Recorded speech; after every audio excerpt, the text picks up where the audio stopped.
So here we have the Ford Kuga on an 18 plate. I'm going to start off by showing you inside the boot, and then we'll hop in and run through some controls from there. As you can see, the tailgate on this car opens electronically. As we approach the back of the car, you can see we also have reversing sensors and plenty of boot space as well, along with that 60/40 split folding rear seat, should you wish to increase this space even further.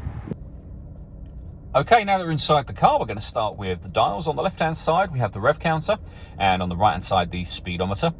In the middle at the bottom, we have the fuel gauge and coolant temperature gauges, and above that, you can see the trip computer, which includes the total miles of this car. Yeah, 25,207. To the right-hand side of that, it will show you what gear this car is currently in. It's an automatic, so we're in park at the moment. And above that, you can see we have a digital readout for the speedometer.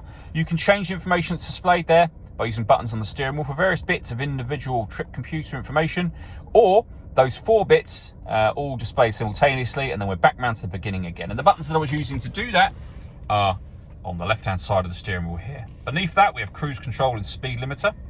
We have stereo and phone controls on the right-hand side of the steering wheel, including voice activation for the phone. And behind the steering wheel, the plus and minus paddle enable you to change gear manually with this automatic gearbox. Over in the center, we then have the touchscreen for the car. So you can pair your phone from here. Search for your vehicle on your device and select it once it is found. Follow the instructions on screen from there. You've also got satellite navigation. There's a full video showing how this works on our website and on our YouTube channel.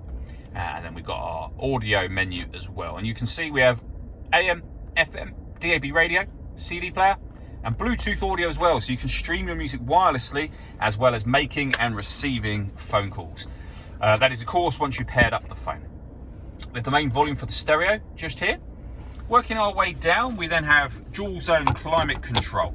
So on the left-hand side, we've got the passenger temperature, driver temperature on the right-hand side here.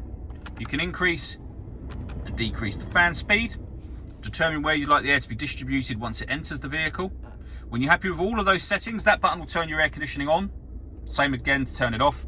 Or hit auto. The car will now take control of the fan speed and the direction of the air to maintain the temperatures you've asked for. You can manually override that whenever you wish to.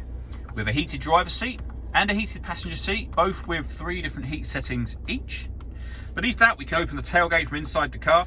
That button will turn off the stop and start. This car is designed to cut out when it's stationary in traffic to save you fuel. The system is now turned off. And then we have the gear lever for the fully automatic gearbox. The last thing I wanted to mention is the panoramic glass roof up here. So we have a sunblind that you can open up. This will open up all the way to the back of the rear seats in 2 stages.